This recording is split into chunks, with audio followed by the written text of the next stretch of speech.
한때는 교회 예배에 참석할 때 복장에 신경 쓸 때가 있었습니다. 지금은 옛날만큼은 그렇지 않은 것 같습니다. 하지만 드레스 코드는 아직도 중요합니다. 결혼식 복장은 가장 복잡한 드레스 코드를 요구할 때가 많습니다. 결혼식을 거행하는 시간, 장소에 따라서 어떤 넥타이와 신사복, 숙녀복을 입고 참석할지 지정해 주기 때문입니다. 성경에서도 혼인잔치가 나오고 그 잔치에 드레스 코드가 언급되고 있습니다. 한 부자가 혼인잔치에 사람들을 초청했지만 다들 사양했다고 합니다. 그러자 하인들을 시켜서 길거리와 산길을 따라서 아무나 닥치는 대로 불러다가 자리를 채울 것을 지시했습니다. 문제는 잘난 사람, 못난 사람, 어중이 떠중이 다 모인 연회 속에서 주인이 보인 이상한 태도입니다. 예복을 입지 않고 들어와 있는 사람을 밖으로 내쫓았습니다. 초대는 무조건이었지만 참석은 조건이 있었습니다. 잔치에 걸맞는 복장을 입어야 합니다.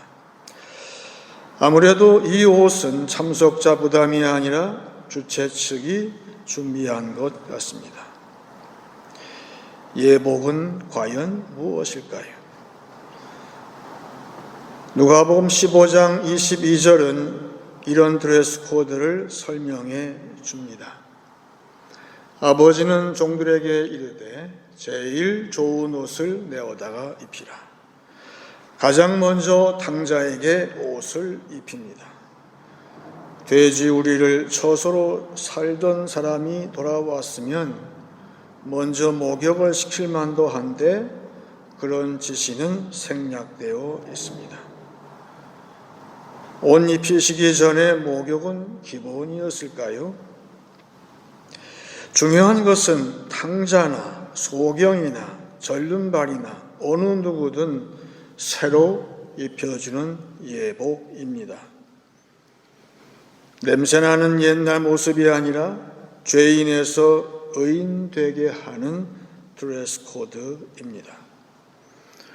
하나님 나라 입성 시의 드레스 코드는 의의 옷을 반드시 입고 들어와야 한다는 말입니다. 이 예복은 믿음으로 받는 옷입니다. 빈부귀천의 차이가 있지만 그것은 조건이 안 되지만 조건은 믿음 하나요 의의 옷을 받는다는 믿음입니다. 교회는 지금도 드레스 코드가 중요합니다. 에스더 이야기에서 주역은 물론 왕비 에스더입니다. 그런데 후반으로 갈수록 주역은 모르드게가 됩니다. 학자들의 연구에 의하면 에스더 왕비는 장수하지 못한 것 아닌가 싶습니다. 그래서 대신 새 역사는 모르드게가 완수한 것 같습니다. 죽으면 죽으리라 목숨을 건 왕비의 기도회 후에 하나님은 이스라엘 공동체를 살리시고 이전보다 훨씬 높여주셨습니다. 그런데 저들은 높이시기 전에 하나님이 손을 대신 곳이 있었습니다. 바로 드레스 코드의 변경입니다. 에스더 6장 11절은 그것을 전해주고 있습니다.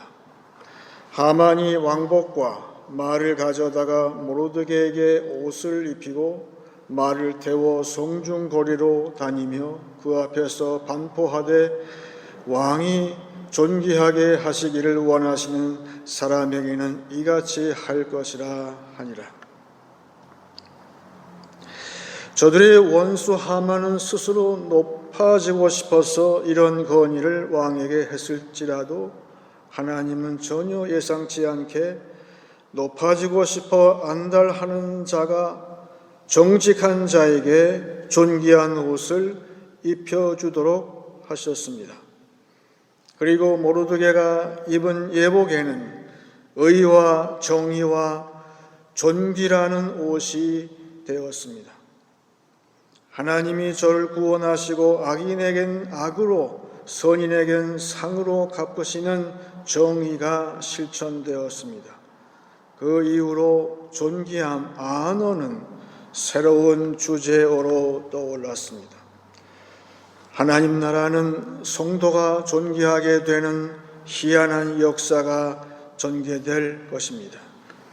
그런데 모르드게가 그 일을 하기 전에 의의 옷을 누군가를 통해 입혀주셨습니다. 초월적인 역사에 동참하기 전에 드레스 코드가 변경됩니다. 성령과 동역하는 자를 위하여 의의 옷을 입히십니다. 새 일이 먼저가 아니라 의의 예복을 받아야 합니다. 14세기를 살았던 이탈리아의 성자 캐틀린은 이렇게 말합니다. 예수님은 모든 헐벗은 자의 옷이다. 본문 3절은 이렇게 말합니다. 이렇게 입음은 우리가 벗은 자들로 발견되지 않으려 함이라. 사도 바울은 우리가 타고난 옷을 육신이라고 말합니다. 육신의 옷은 평생 입고 다니지만 죽을 때 벗겨진다고 했습니다. 우리 육신도 언젠가는 벗을 날이 옵니다. 바울은 그 순간을 염두에 두고 말하는 것입니다.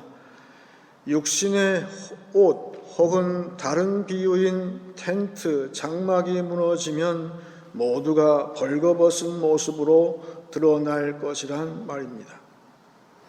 중동의 문화에서 벌거벗음은 수치, 쉐임을 의미할 것입니다. 하지만 예수로 옷 입은 사람은 부끄러움을 당하지 않는다고 말합니다. 원래 옷이 썩어도 의의 옷은 썩지 않기 때문에 그렇습니다. 그렇다면 우리의 구원은 드레스 코드 문제를 해결받는 것이 됩니다. 영원한 나라의 문에서 거부됨이 없이 입성하게 될 것입니다.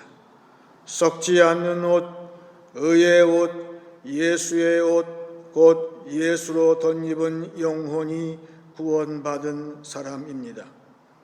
영생에 이르는 상속하는 드레스 코드 문제를 해결해 주신 예수께 감사와 존귀와 영광을 돌리는 것입니다.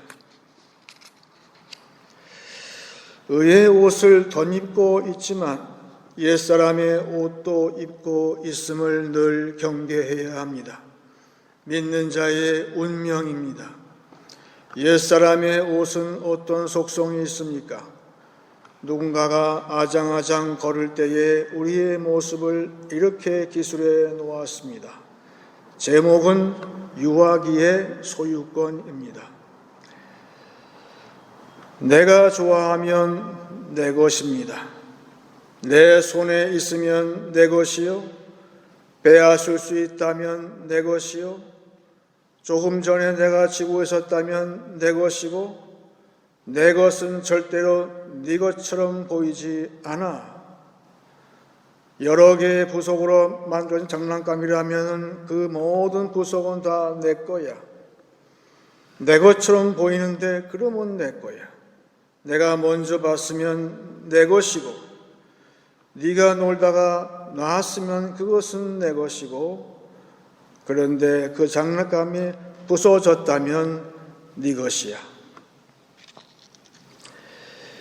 이런 이기적인 심성은 사라지는 것이 아니라 우리 안에 잠복해 있는지도 모릅니다.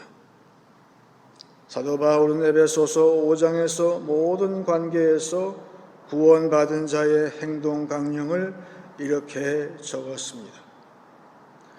그리스도를 경외함으로 피차 복종하라. 이것은 재해석될 수 있습니다. 그리스도께 복종하듯 서로 복종하라. 예수님의 서로 사랑하라는 계명은 바울이 보다 현실적으로 표현한 것뿐입니다. 오늘 본문 6절은 옛사람의 문제를 말합니다. 우리가 항상 담대하게 몸으로 있을 때에는 주와 따로 있는 줄을 아노니, 부부 갈등은 서로 담대하기 때문에 생깁니다. 그래서 이기적인 자기 주장이 고개를 들기 때문입니다. 드레스 코드가 중요합니다. 예수로 옷 입은 나로 자각할 때 전혀 다른 방향으로 담대해질 것입니다. 예수와 함께, 예수를 따라, 예수 때문에, 예수를 위하여 우리는 십자가로 향하게 됩니다. 다시 말하면 예수님과 함께 죽는데 담대합니다.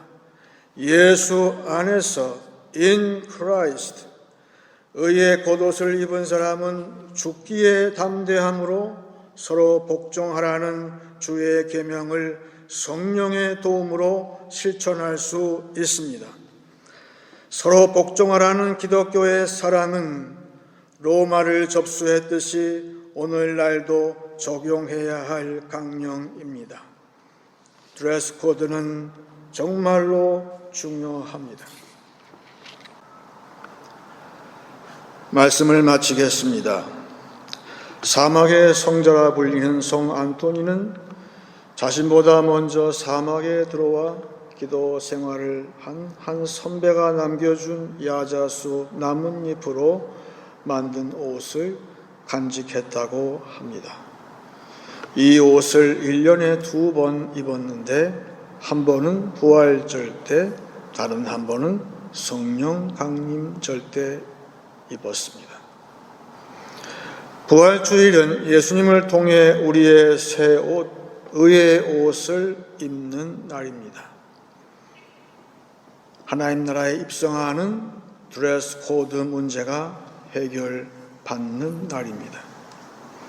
예수로 옷 입은 사람은 그 다음이 중요합니다. 의의 옷을 입히신 이유 때문입니다. 오늘 본문 4절, 5절을 읽습니다. 참으로 이 장막에 있는 우리가 짐진 것 같이 탄식하는 것은 복고자 함이 아니요 오직 덧입고자 함이니 죽을 것이 생명에 삼킨 바 되게 하려 함이라. 곧 이것을 우리에게 이루게 하시고 보증으로 성령을 우리에게 주신 이는 하나님이시니라. 예수로 옷 입고 예수 안에 있는 자는 세상이 필요한 것을 안다고 했습니다. 생명입니다. 세상의 문제의 근원은 부족한 생명에 있음을 깨닫게 될 것입니다. 성령과 함께 생명이 죽음을 삼키는 역사에 참여할 것입니다. 믿는 자의 문제 해결 방식이 그렇습니다. 탄식하고 있는 지구를 생명으로 삼켜버리는 것입니다. 그래서 그 일을 위해 사도 바울은 함께 기도하라고 명하는 것입니다. 기도하면 성령을 보증으로 주십니다.